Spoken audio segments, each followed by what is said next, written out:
Craftsman Days are here at Lowe's with big savings on the tools you need. Save $100 on the Craftsman V20 6-Tool Power Tool Combo Kit, now at $199. No matter what the project is, Craftsman's high-quality, high-performance products empower you to build on. Stop by your nearest Lowe's store and check out the full line of Craftsman tools today. Valid through 6/18 while supplies last. Selection varies by location. Nats Chat is brought to you by Walters. Walters is the best sports bar in Navy Yard, located just across the street from Nationals Park. Also a great place to check out if you're headed to Audi Field. Pre-game party this Saturday night ahead of DC United's next match. Register at waltersdc.com to receive one free old-time lager. 2 balls, 2 strikes on Franco. Corbin deals. Swinging a blast to deep left field. Back goes Call to the warning track at the wall. Looks up and it's gone. A line smash into the Rays bullpen. Moore checks the runner and deals. Swinging a line drive shallow right. That's trouble. That's going to fall in for a base hit. Rounding third, Diaz headed for the plate. Thomas throws it towards second as Franco will move to third on the RBI single for Randy Arozarena. Thompson to the belt. Runners lead first and second. Here's the pitch. Swing and a fly ball, right center field, playable for the right fielder Manuel Margot. He makes the catch, and this game and series comes to a close. The Tampa Bay Rays came in off a 3-game sweep of the Detroit Tigers. They leave Washington with a 3-game sweep over the Nationals. And welcome to Nats Chat for Thursday, April 6th, 2023. I'm Al Galdi, host of the Al Galdi podcast. Mark Zuckerman is off for this installment of the podcast. He's flying out to Colorado for the Nats 4-game series at the Rockies. And Rocky is how this season is going for the Nats so far. But it is great to have you with us on what is the only Nationals podcast for which there is a new episode after every Nats game day, weekends included. We reach thousands of Nats fans with every episode, and we're very thankful and appreciative of that. If you would like to be a part of what we do, if you would like to sponsor the Nats Chat podcast, email the great Tim Shovers at natschatpodcast@gmail.com. Also, if you know of a Nats fan looking for more conversation about the Nats, someone who feels underserved by the Washington, D.C. area media market when it comes to Nats coverage and Nats conversation, hey, do that person a favor. Let that person know about the Nats Chat podcast. There's something very appropriate about the Nationals having begun their 2023 regular season with series against the Atlanta Braves and Tampa Bay Rays. As the Nats are in this rebuild, the Braves and Rays are teams that the Nats can learn from, can borrow from. The Braves have won the National League East in each of the last 5 seasons, 2018 through 2022, and have become elite at acquiring, developing, and locking up young players. And the Rays are one of the most amazing stories in sports, a team that does more with less better than any other team in sports. The Rays every season have a microscopic payroll, and yet the Rays have had a winning record for each of the last 5 regular seasons. How the Rays do what they do is something that every team in Major League Baseball, especially the Nats, should study. And as we now are 7 days into this 2023 MLB regular season, we have the Rays at a Major League best 6-0, and the Nats at 1-5. No team in the majors has a better record than the Rays have, and no team in the majors has a worse record than the Nats have. The Nats lost to the Rays 7-2 at Nationals Park on Wednesday afternoon, completing a 3-game sweep. The pitching matchup for the game, a battle of lefties. The Nats' Patrick Corbin versus the Rays' Shane McClanahan. And what went down in this battle of lefties perfectly captures the state of each team. Patrick Corbin, once again, was bad. He allowed 6 runs in 6 innings. He gave up 10 hits, 2 home runs, a double, and 7 singles. He recorded just 3 strikeouts. He did issue no walks. He did throw a good number of strikes. See over 92 pitches through 63 strikes versus 29 balls. But the bottom line was that he was bad once again. Corbin, in the top of the second, allowed a run. He gave up a leadoff bunt single by Randy Arozarena, despite a very nice barehanded scoop and throw by Nats third baseman Jeimer Candelario, and then a very nice stretch by first baseman Joey Meneses to receive the throw. Arozarena initially was ruled out, but Rays manager Kevin Cash successfully challenged the play. Corbin then gave up up a single by Harold Ramirez to center field, then gave up a one-out opposite field single by Taylor Walls to right field on a 1-2 pitch to load the bases. Corbin then gave up a one-out full-count RBI sac fly by Jose Siri for a 1-0 Rays lead.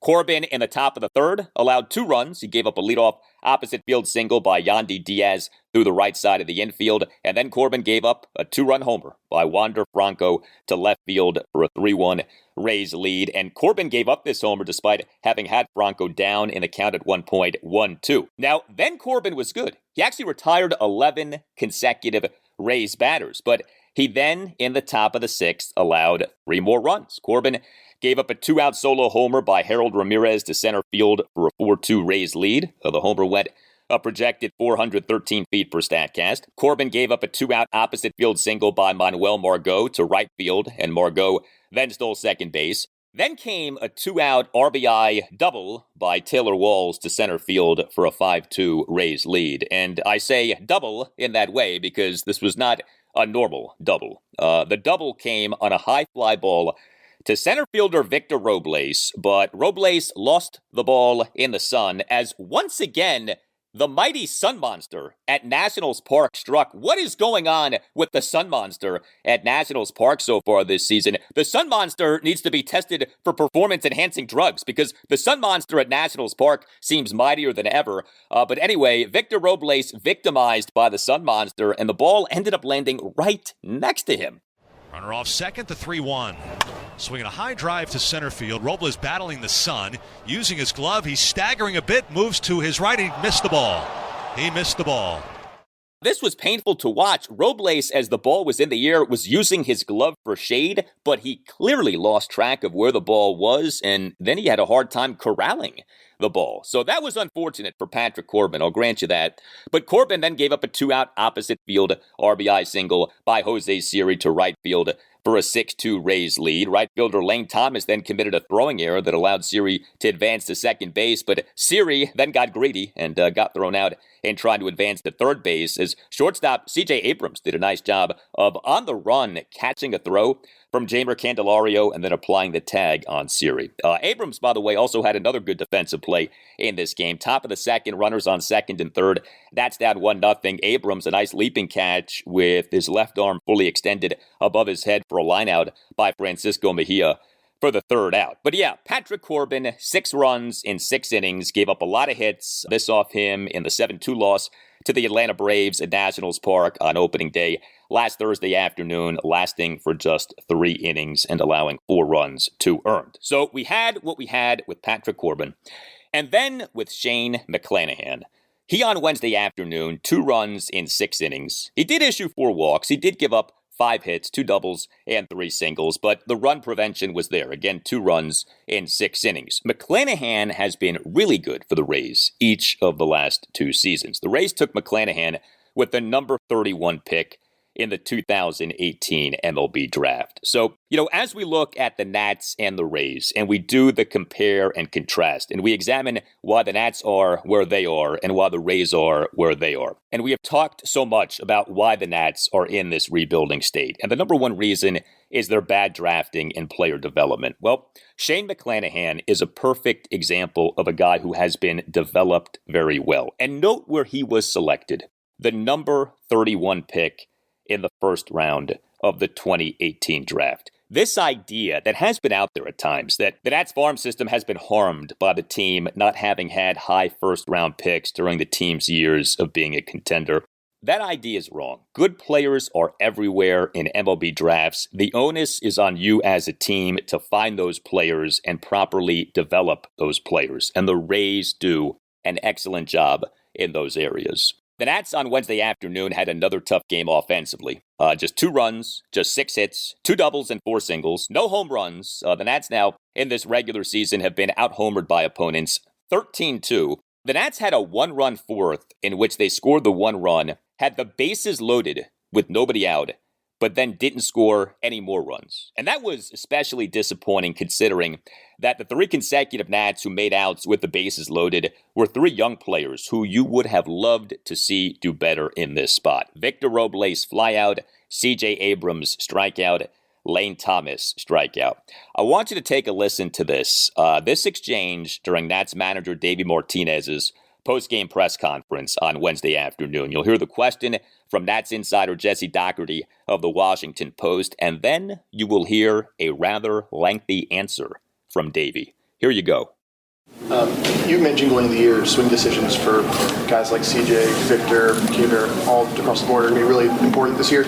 Is that fourth inning kind of what you're talking about? Yeah, absolutely. So the difference is, look, Vic's swinging the bat really well, right? He says, don't change anything when you guys, don't try to do too much. We're not looking for, a 6-run homer. It ain't going to happen, right?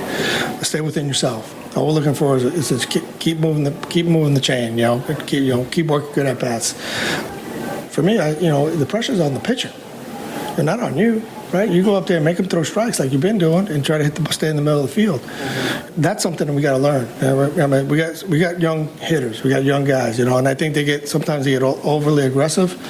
Sometimes we start chasing, all of a sudden we get the count in our favor, and they really feel like, oh man, now I can really hit the ball, over the fence. Now, stay within yourself and just try to put the ball in play and get on base for the next guy. Doing better at that. But now all of a sudden when we got guys on base, now we got to start driving the runs. Yeah, Davey Martinez clearly not happy about the Nats' final 3 plate appearances in that 1-run 4th inning. Davey, during his post-game pressers, does not usually give lengthy answers. That right there was a lengthy answer, and that to me was a telling answer. Hey guys, it's Al Galdi for Window Nation. As is always the case, if you need new windows and you want to upgrade the look and feel of your home, contact Window Nation. Tell Window Nation that Al Galdi sent you and get yourself a great deal on outstanding new windows. 866-90Nation or windownation.com. But wanted to let you know about this. This week is Window Safety Week, and so today is a great day to ensure that your windows are working correctly, and you can call Window Nation for help. Window Safety Week serves as a way to raise awareness of what parents and caregivers should do to help keep their homes and families safer from the risk of accidental falls or injuries through windows. On the Window Safety Task Force social channels, social media posts are tagged with either Window Safety or Window Safety Week. Again, get yourself some great Window Nation windows by calling 866-90Nation or visiting windownation.com, and make sure that you tell Window Nation that Al Galdi sent you, and have yourself a great Window Safety Week. Hey Nats Chat listeners, Tim Shovers here, producer and founder of the podcast. Here to tell you about Game Time. Do you struggle sometimes to find tickets to your favorite events? Buying tickets to your favorites shouldn't be so stressful. That's why you should look into the Game Time app. It's even harder these days with the lack of paper tickets available on the street. If you're looking for tickets to Nats, DC United, or even the Drake concert this summer, Game Time offers the lowest price guarantee, event cancellation protection, job loss protection, and more. Game Time is the place for last-minute ticket deals. Forget planning months in advance. Game Time has deals on tickets right up to the day of the event. It's the fastest-growing ticketing app in the country for a reason. Get images of your seat before you buy, so you know exactly what to expect when you arrive. Snag the tickets without the stress with Game Time.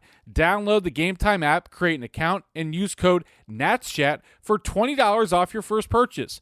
Terms apply. Again, create an account at gametime.co and redeem code NATSCHAT for $20 off. Download Game Time today. Last minute tickets, lowest price, guaranteed. Kick off summer with Memorial Day savings at Lowe's. Right now, get 5 Scott's Naturescapes 1.5 cubic foot mulch bags for just $10. Plus, get up to 40% off select major appliances and save an extra $50 on every $500 you spend on select major appliances $396 or more. Lowe's, we help, you save. Valid through 5/28. Mulch offer excludes Alaska and Hawaii. Selection varies by location. While supplies last. See Lowe's.com for more details.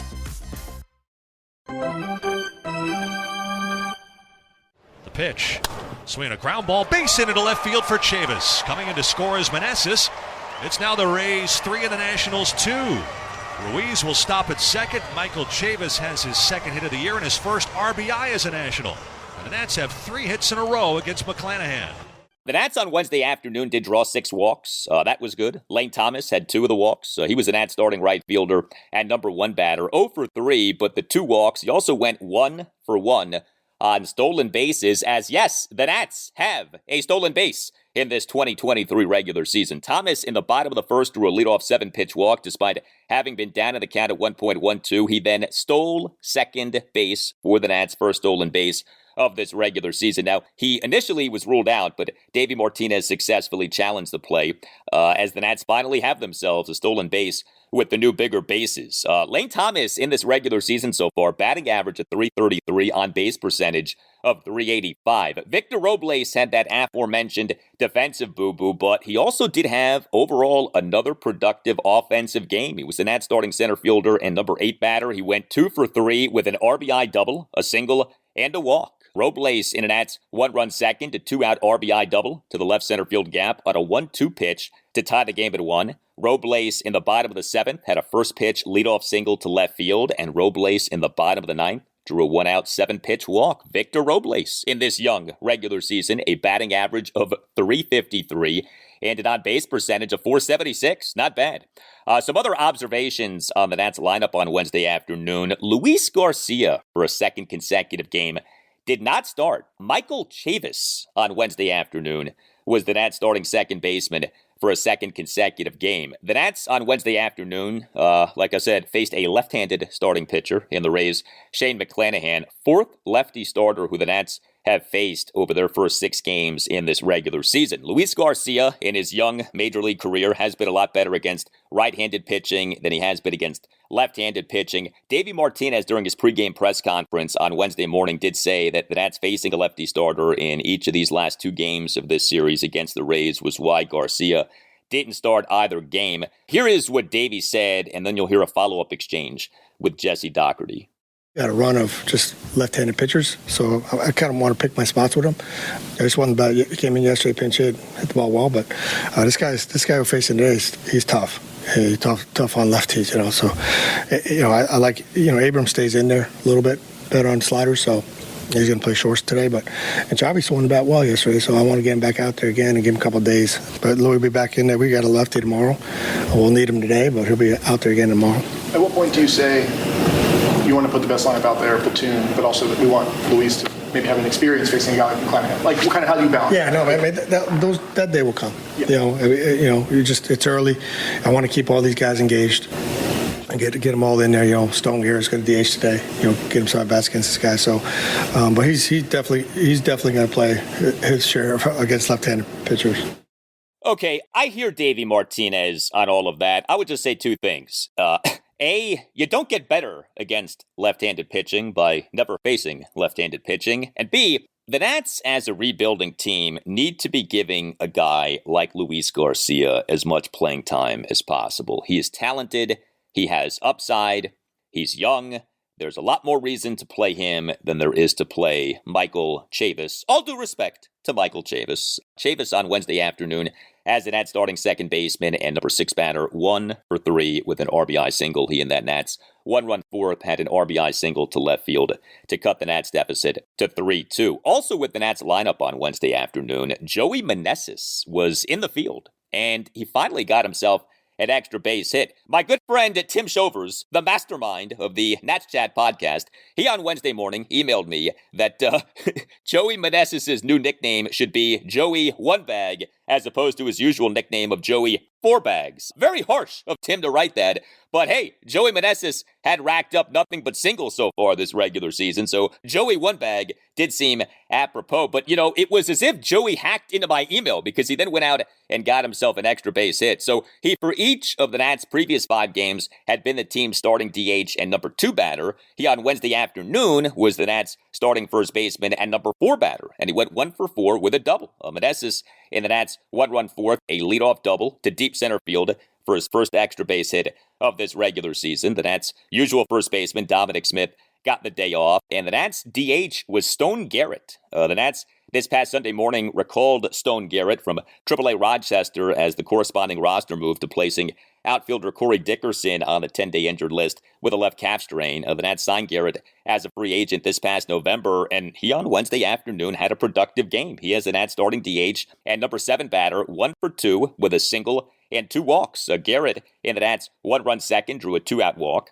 Garrett in the bottom of the 4th had a single up the middle on an 0-2 pitch to load the bases, loaded bases that were not converted on by the Nats. And Garrett in the bottom of the 9th drew a 1-out, 7-pitch walk. The Nats bullpen on Wednesday afternoon, 2 Nats relievers combined to allow 1 run in 3 innings. Thaddeus Ward allowed 1 run in 2 innings. He in the top of the 7th allowed a run on back-to-back 1-out walks, and then a 2-out opposite field RBI single by Randy Arozarena to right field for a 7-2 Rays lead. Ward did then toss a perfect top of the 8th, and Anthony Banda threw a perfect top of the 9th. But the Nats lost a 1-5 homestand to begin their regular season. Some more from Davey Martinez from his post-game press conference on Wednesday afternoon. We're going to get better, and there's no doubt about that. A lot of baseball left, so I'm not going to put any onus on. Of course, I want to win every day. Believe me, but I'm not going to put any onus on the first week of the season. I'm not, but we got to get better. We got to get better quick if we want to compete here.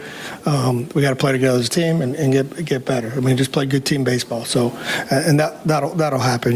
We get to go on the road now, get on a plane, and go face Colorado in their home opener, Colorado, and just try to win tomorrow.